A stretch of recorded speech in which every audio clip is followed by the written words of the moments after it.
Hello friends, मेरे channel में आप लोग का स्वागत है। तो आज हम फिर से एक नई वीडियो लेकर आए हैं। अगर मेरी आज की वीडियो आपको थोड़ी सी भी अच्छी लगे तो प्लीज़ वीडियो को लाइक कीजिएगा और मेरे चैनल को सब्सक्राइब ज़रूर कर लीजिएगा। तो फ्रेंड्स, मैंने बहुत दिनों से वीडियो अपलोड नहीं किया था क्योंकि मैं बीमार थी और मेरी तबीयत इतनी ख़राब हो चुकी थी कि मैं कोई भी वीडियो नहीं बना पाई।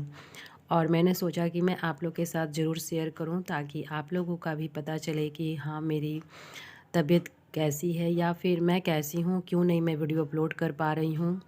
तो आप लोग भी मेरे एक फैमिली की तरह हैं, आप लोग को भी जानकारी मेरी लाइफ के बारे में होनी ही चाहिए। तो फ्रेंड्स, मेरी तो स्थिति ऐसी थी कि मैं चल भी नहीं पा रही थी, लेकिन मैंने हिम्मत नहीं हारी। मैं अपने आप को इतना मैं मजबूत कर कर मैं कोशिश करती हूँ कि मैं इतने अपने आप को मजबूत बनाऊँ कि मैं हर परिस्थितियों से लड़ पाऊँ। और मैं कोशिश भी करती हूँ। मैं खुद अकेले बच्चों के साथ मैं डॉक्टर के पास गई और मैंने अपना इलाज करवाया, तो मैं अभी थोड़ी ठीक हूँ। और उसके बाद मैं सोची कि मैं आप लोग के साथ बात करूँ, क्योंकि जब भी मैं वीडियो अपलोड नहीं करती हूँ, आपका कमेंट नहीं पढ़ती हूँ, तो मेरी तबीयत और मतलब कि मेरा मन बिल्कुल भी नहीं लगता है और तबीयत और लगता है कि मैं बीमार ही हूँ। और जब मैं वीडियो अपलोड करती हूँ, आपके कुछ कुछ कमेंट आते हैं तो मुझे अच्छा लगता है। समझिए कि यूँ कि एक आदत सी हो गई है आप लोगों का कमेंट पढ़ने का, आप लोगों के बारे में जानने का।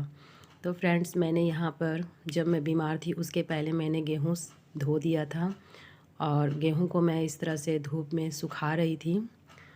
कुछ समय पहले बहुत ज़्यादा कुहासा की वजह से गेहूँ मैं नहीं धो पाई, लेकिन हाँ, मैंने थोड़ा बहुत देखा कि धूप अच्छी खिली हुई है, तो मैंने यहाँ पर गेहूँ गेहूँ जो है वो मैंने धोकर धूप में डाल दिया है। तो गेहूँ जो है वो तो सूख गए हैं। अब हम इसे फटकेंगे और उसके बाद इसे पिसवाएंगे। तो इस तरीके से मैं आटा यूज़ करती हूँ, घर का आटा, जो कि बिल्कुल शुद्ध होता है। जब भी हम गेहूँ या फिर कोई भी ऐसी चीज़ें मंगाते हैं जो हम साफ़ करके ही इस्तेमाल करते हैं, तो जब अच्छी खिली खासी धूप हो तभी हमें ये चीज़ों को धोना चाहिए, क्योंकि गेहूँ अगर हम थोड़े कम धूप में हो अगर हम धोएंगे तो वो ख़राब हो जाएंगे। तो इसलिए मैंने देखा कि धूप अच्छी निकली हुई, तो मैंने गेहूँ को धोकर मैंने धूप में डाल दिया है और ये लगभग सूख चुके हैं। उसके बाद मैं यहाँ पर आ गई सब्ज़ी बनाने के लिए। सब्ज़ी मैंने आलू, फूलगोभी और मटर, ये सब की सब्ज़ी बनाई थी। और फ्रेंड्स, मैं मतलब कि बीमार होते हुए भी मैं घर का सारा काम करती हूँ, क्योंकि हमारे बच्चे जो हैं वो थोड़े छोटे हैं, पढ़ाई में मन लगाना है उनको, तो किसी तरीके से दवाई वगैरह खाकर मैं घर के कामों में लग जाती हूँ ताकि बच्चों लोगों को भी ज़्यादा परेशानी ना हो, उन लोगों की पढ़ाई नहीं छूटे। तो यहाँ पर देखिए फ्रेंड्स, सब्ज़ी हमारी बन चुकी है। उसके बाद मैं रोटियाँ बना लूँगी। और बस मैं इसी तरीके से जब भी हम बीमार पड़ते हैं तो बस सिंपल खाना बनाने की कोशिश करते हैं ताकि झटपट बन जाए और हमें ज़्यादा कुछ परेशानी ना झेलना पड़े। तो यहाँ पर मैंने सब्जियाँ बना ली हैं। उसके बाद मैं सूखी ही सब्ज़ी बनाई हूँ, तो इसे मैं ढककर अब रख दूँगी। उसके बाद मैं यहाँ पर रोटी बनाने आ गई थी फ्रेंड्स।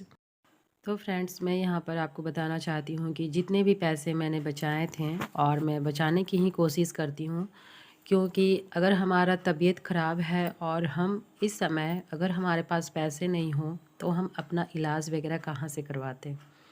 क्योंकि हम मिडिल क्लास के लोग हैं, 10 से 15 हज़ार रुपये हमारी सैलरी होती है और उसी में से हमारी तबीयत जो भी हमें देखना होता है घर गृहस्थी चलाने के बाद, वो हमारी सेहत भी हमें इन्हीं पैसों में से देखना होता है।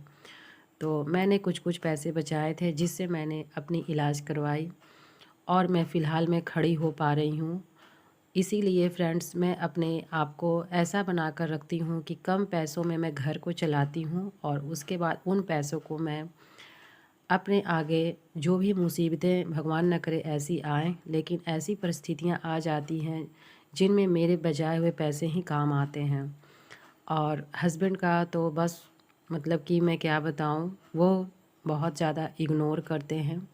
अगर हमारी तबीयत ख़राब होती है तो भी उनको उतना फ़र्क नहीं पड़ता है, मतलब कि और ना ही वो किसी चीज़ के लिए परेशान होते हैं कि कैसे क्या होगा। और वो इस समय बाहर में थे, घर पर वो नहीं रहते हैं, वो बाहर में रहते हैं और सारा घर का जिम्मेदारी है वो मेरे ऊपर है। दोनों बच्चों की पढ़ाई लिखाई, घर को कैसे चलाना है। सिर्फ़ वो मंथली में मतलब कि मुझे दे देते हैं 10,000 रुपये कभी 7,000, कभी 8,000 इस तरीके से, यानी कि रेगुलर कोई पैसा नहीं है फ़िक्स कि मुझे इतने पैसे आएंगे।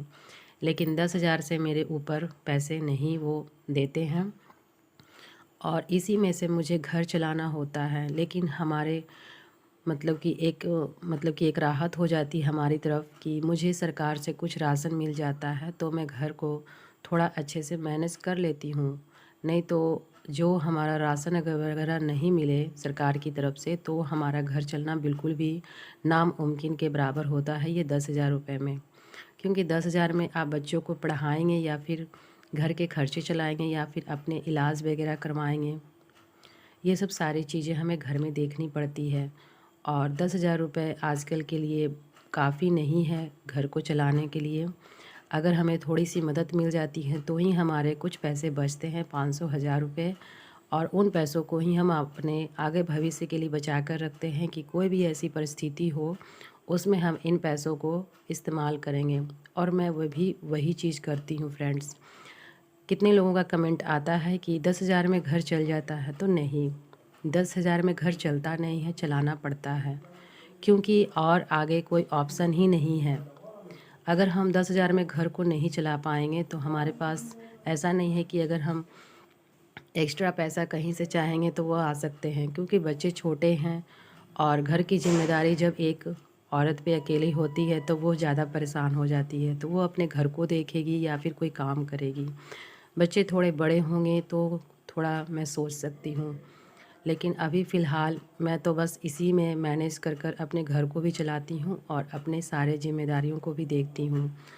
तो यहाँ पर भी मेरे पैसे ही काम आए, जो मैंने बचा कर रखे थे वो पैसे मुझे मतलब कि इस समय आज मैं आपसे जो बात कर रही हूँ थोड़ी बहुत, वह मैं वही बचाए हुए पैसे को इस्तेमाल करके मैंने अपनी तबीयत ठीक करवाई और मैं आज खड़ी हूँ।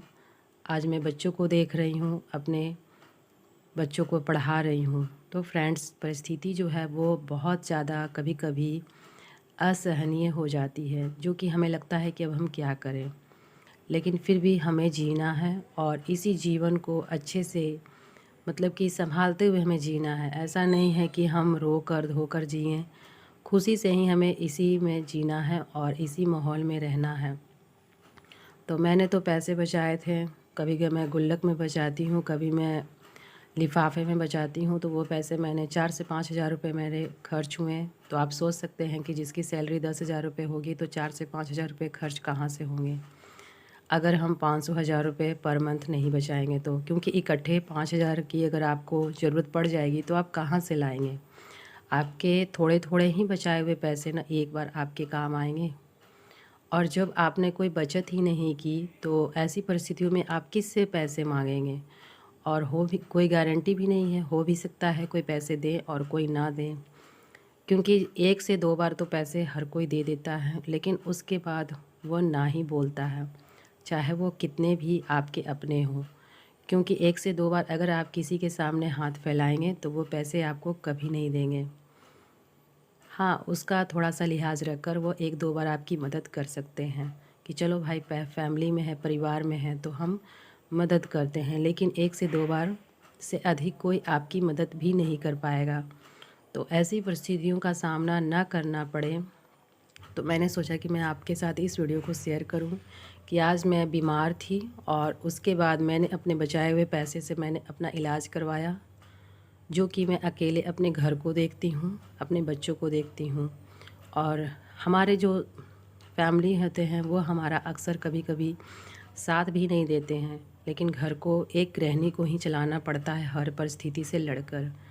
चाहे वो कितनी भी मतलब कि दुनिया के नज़र में वो लगती है कि हाँ पति है, परिवार हैं, साथ देंगे, लेकिन सच मानिए तो जब आपका शरीर सही नहीं होता है तो कोई साथ नहीं देता। जब तक आप सही हैं, अपने शरीर का ध्यान रख रहे हैं, आप सबके काम आ रहे हैं तो आप तो अच्छे हैं, लेकिन जिस दिन आप तबीयत आपकी ख़राब हो जाती है, आप किसी का मतलब कि कुछ काम नहीं आती हैं, तो आपको लोग इग्नोर करने लगेंगे।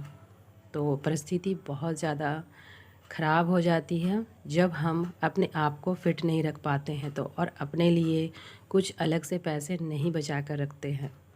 अगर मैंने आज पैसे नहीं बचाए होते तो मैं और मजबूर हो जाती।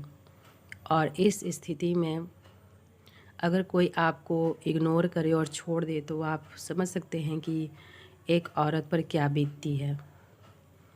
तो खैर, परिस्थिति आती जाती रहती है। ऐसा नहीं है कि हर परिस्थिति बुरा है तो बुरा ही रहेगा, अच्छा भी आता है। और एक ना एक दिन जो भी कोई गलत कर रहा है हमारे साथ, उसका परिणाम भी उसे भोगना पड़ता है, चाहे वो कोई भी हो। तो फ्रेंड्स, आप भी बचत कीजिए और अपनी परिस्थितियों से लड़ने के लिए अपने पैसों को ज़रूर बचा कर रखिए।